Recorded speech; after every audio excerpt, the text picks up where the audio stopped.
All right. Hello, everyone. This is Justin Perrin with Commonwealth Technology. As you can see, we're here in the Kentucky Dental Association boardroom.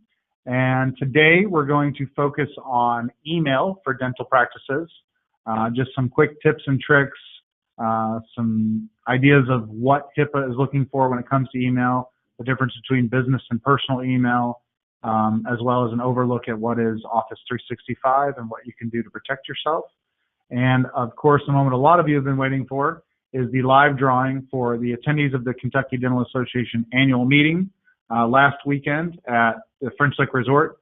We have people that have registered for 8 tickets and a suite to the Turf Club at Churchill Downs for the fall meet. So without further ado, you guys don't need to look at me anymore. I'm going to go ahead and switch over to the slide deck. And we're going to walk through some basics of email. The reason we changed the schedule around is we've just found that this was a kind of a hot topic with dentists. A lot of dentists are using some personal email addresses. Maybe they have one business email that everybody funnels through. But it seems there's a lot of confusion in using email and also text messaging for communication both internally and with patients. So without further ado, we're just going to go ahead and start with the first section, which is using personal email versus business addresses.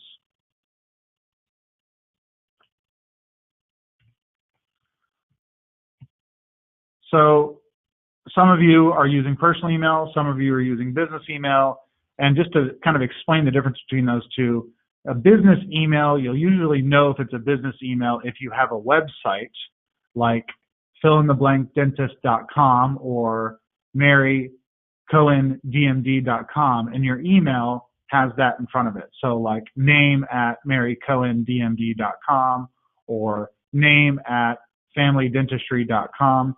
That would be considered a business email. Now, a personal email can come in many forms.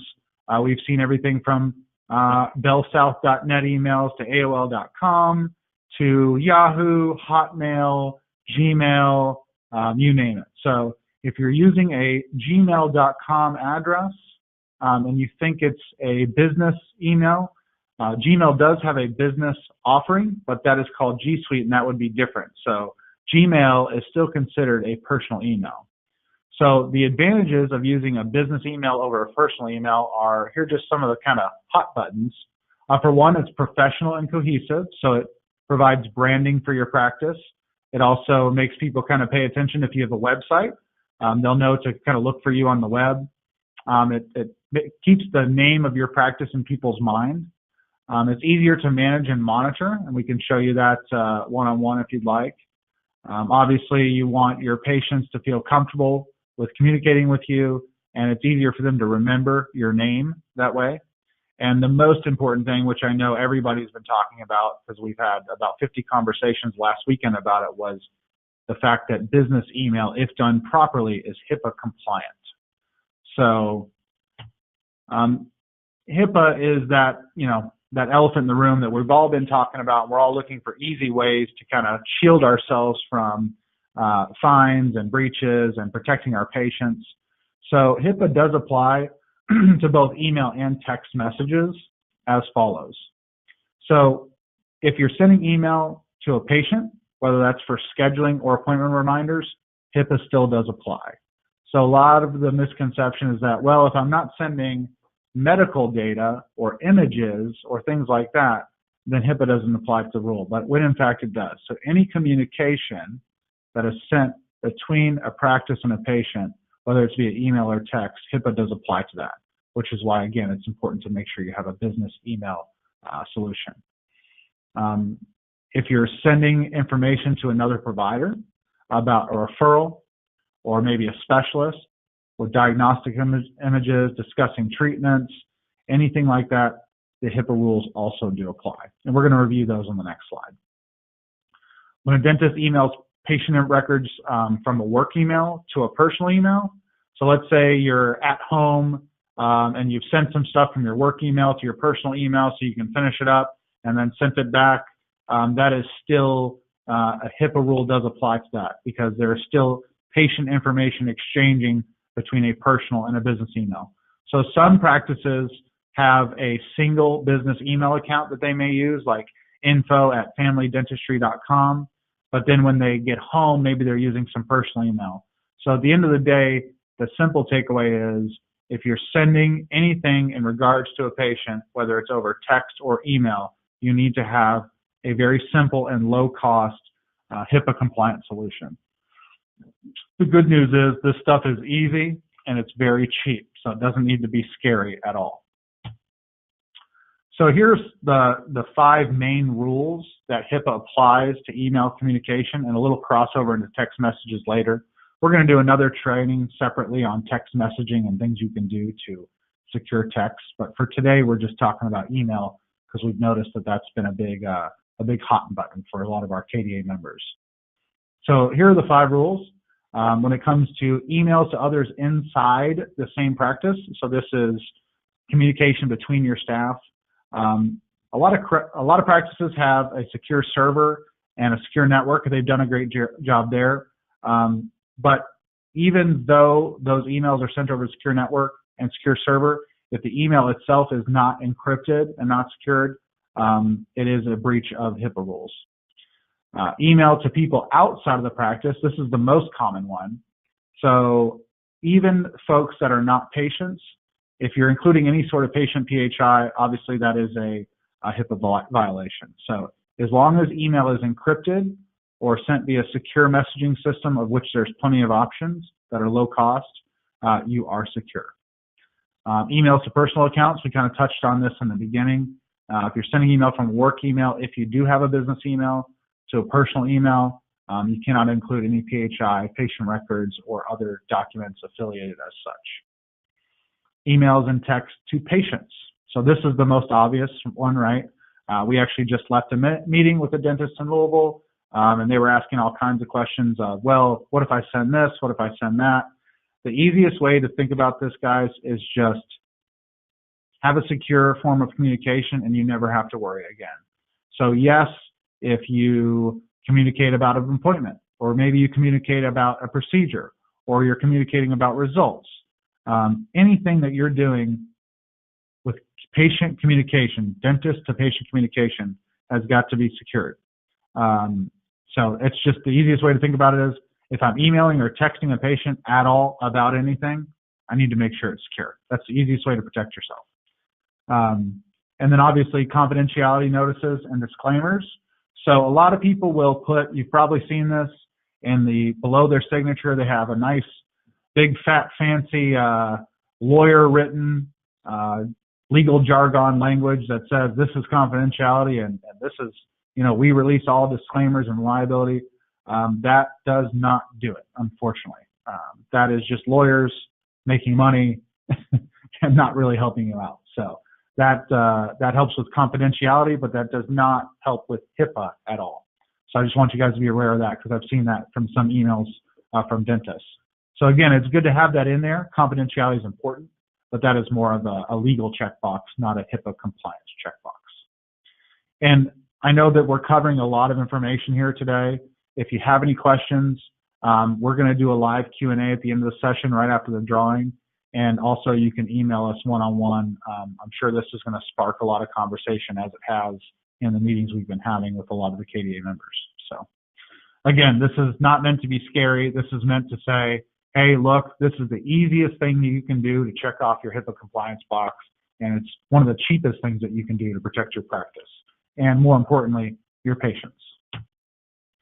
So here at Commonwealth Technology, in the KDA, we use a product called Microsoft Office 365. They have a business email solution that's HIPAA compliant. You literally go into the settings and check a box, and it turns on encryption, and it is literally the HIPAA compliant button. I like to say that it's the easiest way to conceptually explain it. So when we talk about securing email, if you have a website, it's simple. You would just create some email addresses for your website. So let's say it was dentistrykentucky.com. You would maybe create, Dr. L at familydentistry.com, info at familydentistry.com, receptionist at familydentistry.com. Whoever is using email to communicate both internally and externally to patients or to referral providers or specialists, would create an email address. Okay, what's great about Office 365 is we all know Microsoft. They're secure and safe. There's a reason that they have most of the healthcare world under their umbrella. It is their #1 product sold globally. But what's really cool about the Office 365 suite is a lot of you are using Excel, you're using Word documents, you're using PowerPoint like I'm using today maybe. All of those applications come bundled with it. So you're paying for an email address, but you're getting all of the great things that come with Microsoft Office. So calendaring can be very helpful. So in our organization here at Commonwealth Technology, we use our Outlook calendars to stay in communication, to schedule each other for meetings. A lot of you are using kind of the industry-leading EHR softwares like EagleSoft, Dentrix. Those can be integrated with Microsoft Outlook as well. So, and then obviously there's messaging and secure email. It's cloud-based, so you don't have to go spend money on any additional hardware to plug into your office. And if you're an organization that's growing quickly, it's as simple as adding another employee in minutes, and you've got a new employee email box that's also secure, so it will scale with your company's growth. So it's a great product. We use it extensively. A lot of our dental practices use it. But the most important thing to know is it checks off a very, very important box in HIPAA compliance, which is secure email. Okay. Now we will do another presentation on text messaging. It's a little bit different. You have to have kind of an app on your phone, and there's a couple other things to it. That'll be another quick training. So if you have questions on text messaging, we can answer those one-on-one, but we will be doing a separate training on texting. But right now, we've identified through numerous conversations with our dentists that email is the most important thing that's on people's mind when it comes to HIPAA compliance. Now, some of you are already using Microsoft email, and you're using Outlook, or you're using the website version of Outlook. So, and if you're not, when you do end up getting business email through us or another provider, we will show you how. We're going to show you on this next slide just some tips and tricks that'll make you more efficient in using email, more efficient in the way that you do business in your office, as well as collaboration with your other employees and your patients. So this is, if you end up doing Microsoft email, some things you can do to improve your processes. So there is a concept of folders. So if you're using Gmail, they use filters. If you're using Yahoo, they call it something else. But at the end of the day, they're all the same thing. It's a folder. So you can categorize your life, to put it easy. This is really important for office managers. You may want to file things in for certain referral providers, certain specialists. Maybe you want to create a box for financials. So this will allow you to organize and keep things compartmentalized, so you can find information quicker and distribute information quicker. Because as we all know, we get 1,000 emails a day, and without a good management strategy in place, it can become overwhelming. So the filtering and foldering options in Microsoft Office are fantastic. On a personal note, I use it as well as a reminder system for myself. We all know that there's 3 levels of criticality. There's low priority, medium priority, and I'm going to get fired if I don't answer this email priority. So you can set the priorities on those emails, create a reminder, a follow-up, so you don't lose track of stuff. That's where the task list comes in place, which is number 2. So there's emails that you want to follow up, but then there's things that you need to get done. So there's a great to-do list built into Outlook that will also keep you organized. There's an auto cleanup button in Outlook, which is really nice. It filters unwanted email. On that note, there's also very heavy layers of spam protection. I'm sure if you're using personal email, I'm almost afraid to do this, but I'm going to show you what a personal email looks like. And this is a Gmail. Let me open a browser here. I want to show you what it's like to use a personal Gmail. Now, this is justinperrin@gmail.com. Feel free to send me spam because I get plenty of it. This is what it looks like to use a personal Gmail. And I will show you that I have over 80,000 unread emails. I don't know about you guys, but I can't manage that.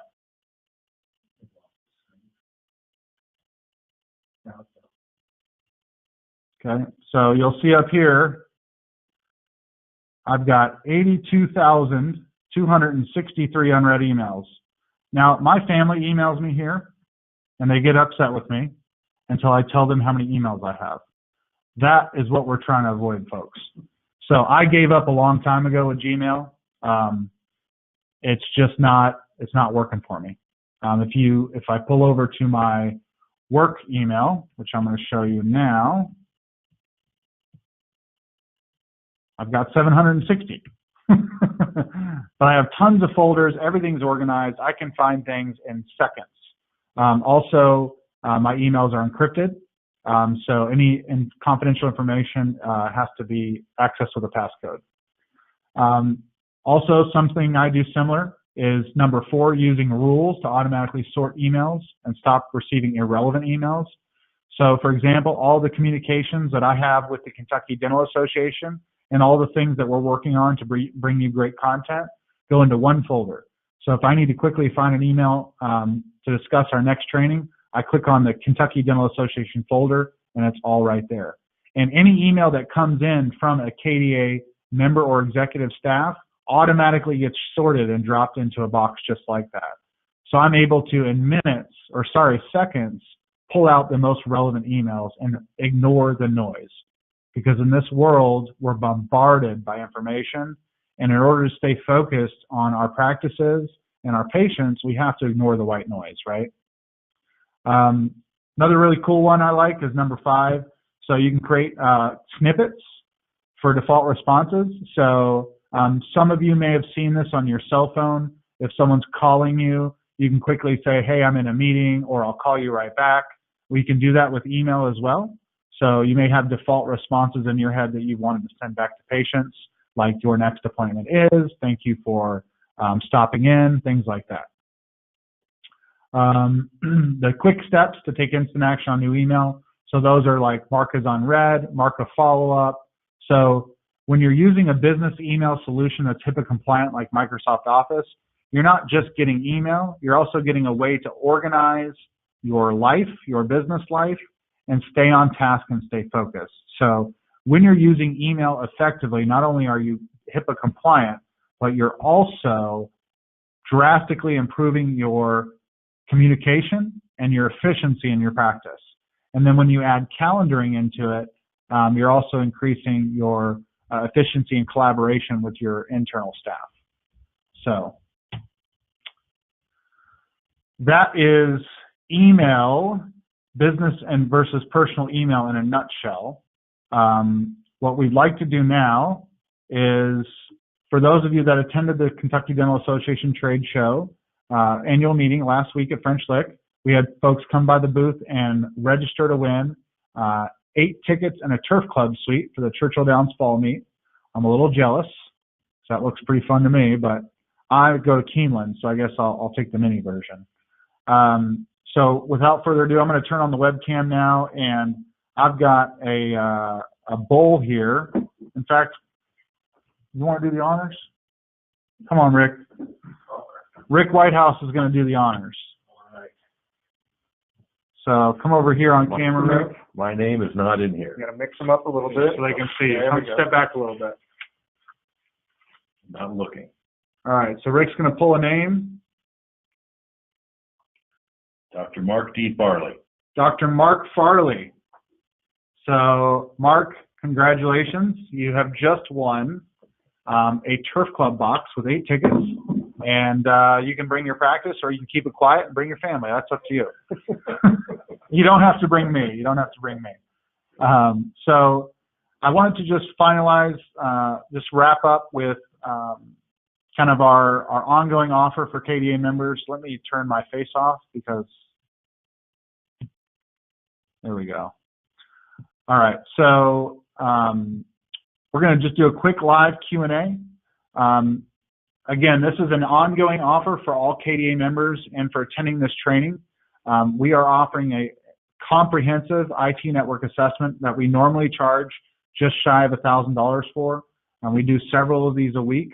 We're going to come in and take a look at your entire infrastructure, look at HIPAA compliance, make some recommendations. We'll do internet speed tests. We'll do security and vulnerability, cybersecurity tests. We'll give you, honestly, 14 reports, of which you probably won't want to read all of them. So we're going to cut that down to the information that's most impactful. And then any questions that you have about email, HIPAA compliance, cybersecurity, just consider that as a very valuable learning session. Those take a couple of hours. 1 hour is a sit down, the other hour is us going through all your systems. So very valuable. You'll get a ton of information about your practice. And if you decide to do something with us, great. If not, you have a ton of valuable information about your practice that you can keep on hand there at the business. So we've got a few questions that have come in.